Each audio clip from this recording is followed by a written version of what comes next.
समधी के बहिनी में काकाया माला तालया माला तलैया माला सासाराम के धर्मशाला माला बनारस के यूनिवर्सिटी माला तबो छिनार के कुछ ना बुझला ठोको ठोको ठोको ठोको बबूर के किला जी झोको झोको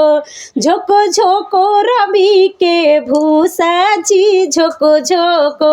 भसुरा के बहिनी में काकाया माला तालया माला तलैया माला दिल्ली के इंडिया गेटया माला तबो छिनार के कुछ ना बुझला ठोको ठोको ठोको ठोको बबूर के किला जी झोको झोको झोको झोको रवि के भूसा जी झोको झोको।